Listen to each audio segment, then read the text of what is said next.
Hoje eu trouxe 3 dicas para te ajudar a identificar o que tá te fazendo procrastinar e largar os seus planos no meio. Inclusive, você sabia que 92% das pessoas que começam os planos ali de início de ano abandonam o barco no meio do caminho? Pois é, eu fiquei surpresa com esse índice porque eu não imaginava que fosse tão alto. E se você quer mudar o lado da situação, vem comigo porque a gente vai falar sobre isso hoje. Essas 3 dicas são valiosas e eu garanto que se você aplicar, elas vão te ajudar a dar passos largos, vão te tirar do lugar de onde você se encontra hoje, para começar a se movimentar em busca daquilo que você de fato quer, tá bom? Vem comigo. Eu sou a Vanessa Hatayama, da Ser Sustentável Terapias e da família Nicho do Bem. Aqui é um espaço onde a gente fala de educação emocional, educação ambiental e tudo que possa contribuir com a nossa evolução, com o nosso desenvolvimento. Bom, no vídeo anterior a gente falou sobre o ciclo vicioso da procrastinação dentro da gente, como ele funciona, como funciona esse looping, né, de que a gente planeja, tenta começar, às vezes até dá o primeiro passo e depois desiste no meio, e esse ciclo se repetindo ano após ano na vida da gente. Mas antes da gente entrar nas dicas, eu quero fazer um adendo aqui ao tema que eu trouxe no vídeo anterior. Entenda uma coisa, esse ciclo vicioso de procrastinação, ele não fica ligado, né, entre aspas, dentro da gente o tempo todo. Então, ele é transitório, você tem momentos, você oscila, na verdade, né? Momentos de estar presente, de estar realmente prestando atenção focada ali no que você está fazendo, e momentos em que a gente devaneia e vai embora, né? A questão não é o devaneio, a questão é o quanto tempo a gente fica nesse espaço, nesse momento. Então, isso significa dizer que a gente não está desalinhado o tempo todo. O que vai depender, entre outros fatores, logicamente, é o tema que você está envolvido ali no momento, naquela ação que você está executando ou tentando executar. Né? Nem tudo que você faz no seu dia a dia, você faz de forma desalinhada. Você tem momentos, sim, de estar agindo com consciência. E é isso que a gente vai perceber hoje. E qual é esse mecanismo, né? Para a gente poder desativar ou, pelo menos, estar presente, né? A maior parte do tempo. Então, aonde que a coisa começa a pegar?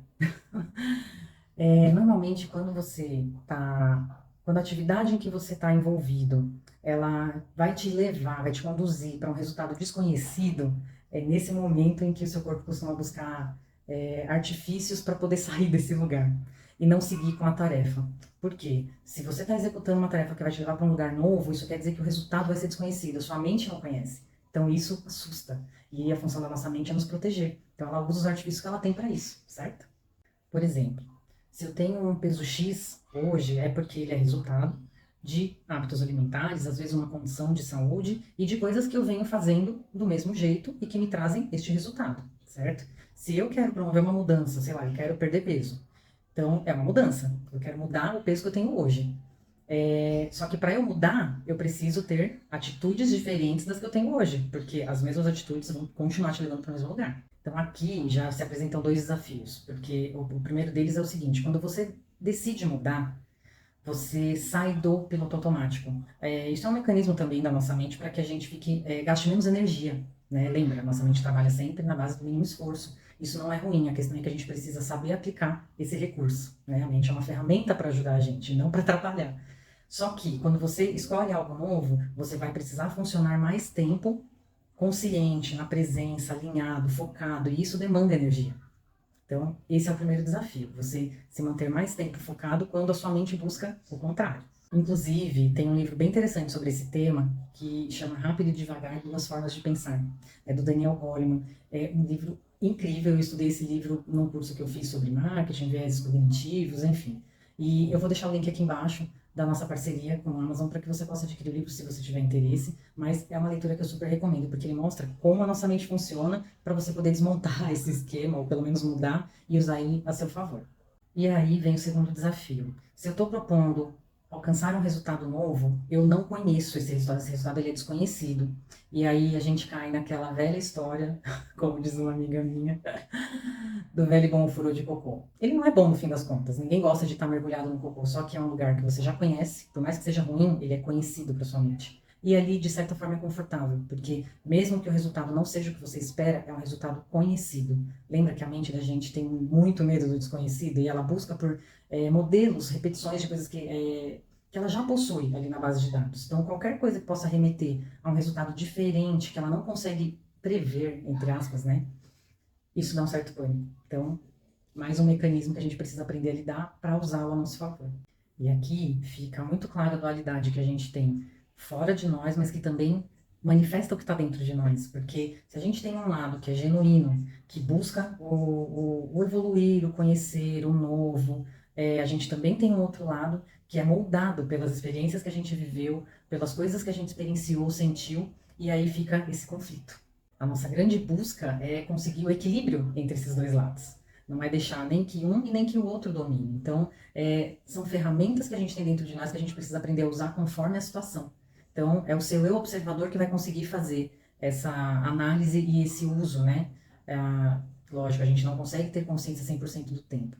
Porém, conforme você for ampliando esses momentos de presença, o seu eu observador, que é esse que está presente no momento em que você está alinhado, como a gente trouxe no vídeo anterior, né? Alinhar as suas partes, o pensar, o sentir e o agir, você consegue ter decisões mais acertadas, né? Então, a sua decisão consegue estar mais alinhada com aquilo que você está desejando de fato alcançar. E lembra, o que diferencia o remédio do veneno é a dose. Então, por isso que eu digo que essas duas partes são essenciais, elas não existem dentro de nós à toa, mas a gente precisa aprender a lidar com elas de uma forma mais consciente. Há uns anos atrás, eu fiz um curso de meditação mindfulness, e nesse curso a gente acessou pesquisas, estudos, enfim, fizemos práticas, e uma das informações que me chocou foi que uma pesquisa, não sei se era Harvard, uma pesquisa de fora, ela sinalizava que mais de 40% do nosso dia a gente passa sem saber o que está fazendo, sem prestar atenção naquilo que a gente está fazendo, ou seja, a gente passa no automático.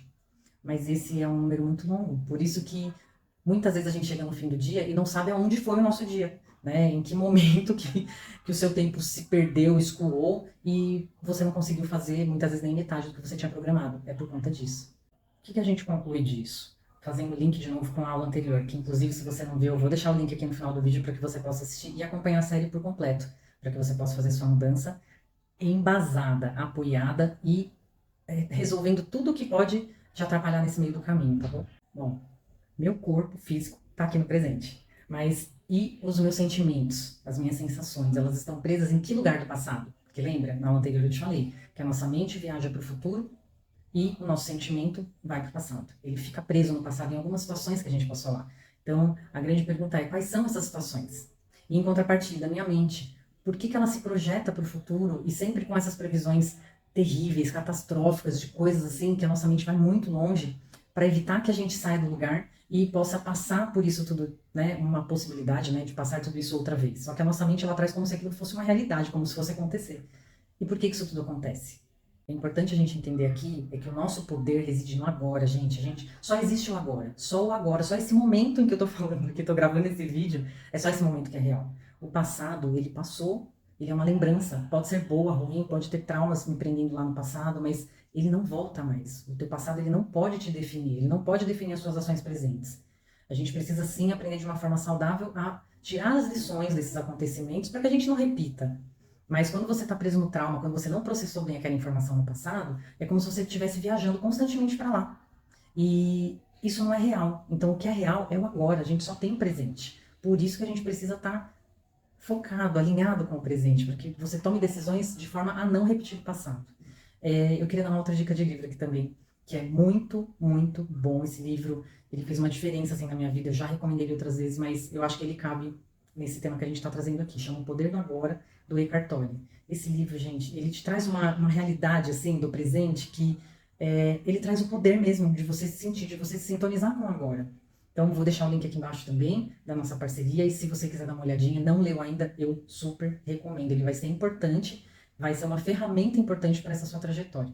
Agora, pensa que você é um sistema inteligente, e você precisa estar alinhado para que você tome decisões que reflitam o seu desejo genuíno, o seu desejo real.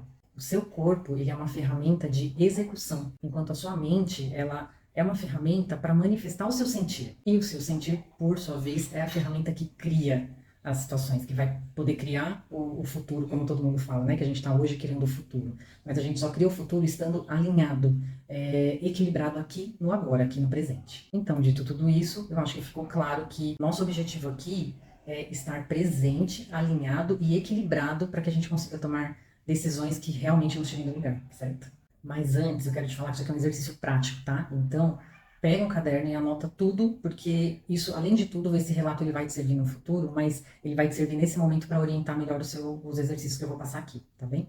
Mas e agora, como é que eu faço isso? Então, bora para as dicas. Então, a primeira dica é: você vai identificar qual é o discurso da sua mente, qual é a historinha catastrófica que a sua mente está te contando para te fazer perder a coragem de dar um passo para poder alcançar aquilo que você planejou, aquilo que você está desejando. Como que você vai fazer isso? Você vai analisar e se perguntar quais são os medos que a sua mente traz quando você quer mudar algo, sabe? Quando você quer tomar alguma decisão, quando você quer executar algo, quais são os medos que a sua mente te apresenta? Aqui, se você tiver dificuldade em conseguir essa resposta, você pode pegar a sua lista de metas e aí você vai, meta por meta, você vai dar uma olhada, você vai analisar aquela meta e você vai fazer o seguinte: se perguntar, se eu alcançar essa meta, o que que pode dar certo aqui na minha vida? O que que vai acontecer de bom? E na sequência desse acontecer de bom, o que que eu posso perder se isso acontecer, se eu alcançar? Então, esse aqui é um ponto importante. Um outro ponto, você vai pegar a mesma meta e você vai analisar. Bom, se essa meta der errado, se eu fracassar nessa meta, o que que vai acontecer? Quais são as consequências que eu vou ter desse erro? E vai anotar. Por exemplo, você tem uma meta. Minha meta para esse ano é fazer mais amigos, né? Qual é o medo que eu posso ter atrelado a essa meta? Eu posso ter medo de interagir com as pessoas do meu trabalho, por exemplo, e acabar perdendo o emprego por algum imprevisto, algum acontecimento, dependendo da pessoa com quem eu me relaciono. E calma, porque às vezes o medo ele não tem sentido, tá? Direto. Você não consegue fazer essa relação direta, mas no decorrer do exercício você vai entender.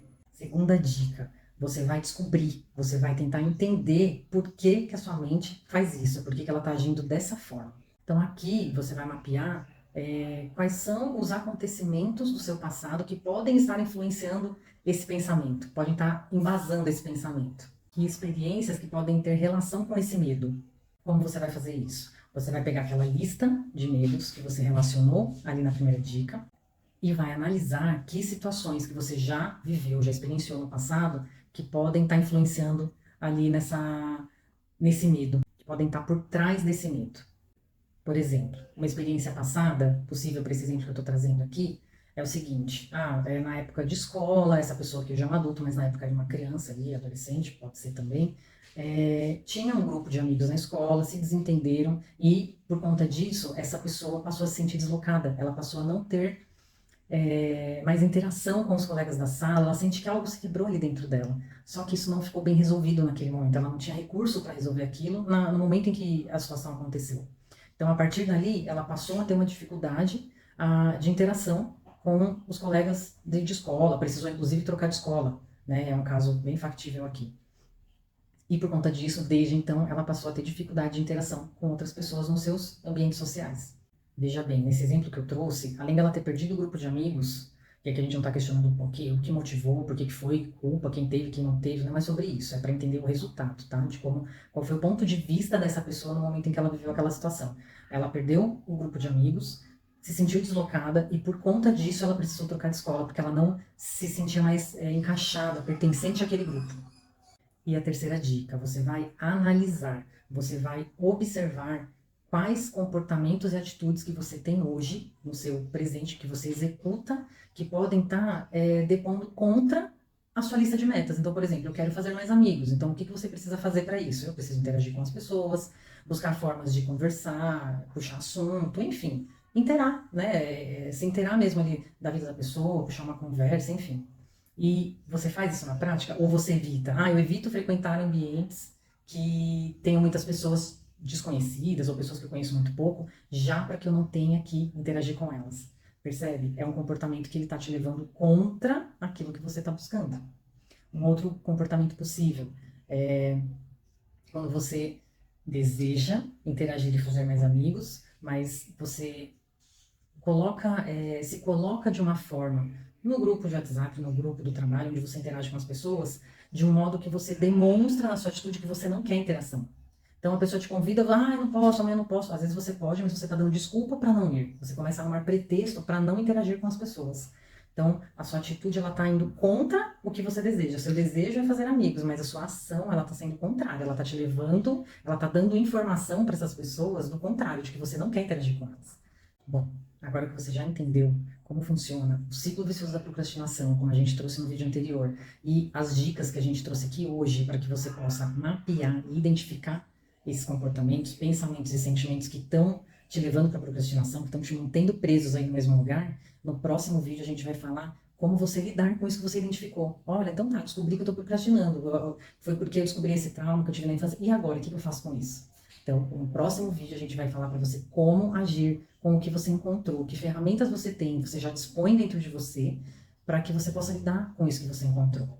Para você conseguir, de fato, limpar, resolver, organizar na sua casa interior, para que você possa finalmente fazer uma lista de metas alinhada, realista e que você possa executá-la para poder alcançar os seus objetivos, tá bom? Se esse vídeo fez sentido para você, compartilha, porque isso aqui, de novo, gente, é uma aula, é um pedacinho que eu trouxe do que eu aplico na terapia da Terra, uma terapia que eu montei com base na educação emocional, educação ambiental, PNL, técnicas de terapia holística, um combo lindo, maravilhoso que vai te tirar do lugar e vai te conectar com o todo, com o outro e vai te fazer um ser íntegro de novo. Então, em breve eu vou trazer mais informações sobre o curso da Terapia da Terra, mas se fez sentido para você, compartilha e deixa seu joinha para ampliar as nossas ações por aqui, tá bem? Espero no próximo vídeo. Beijo.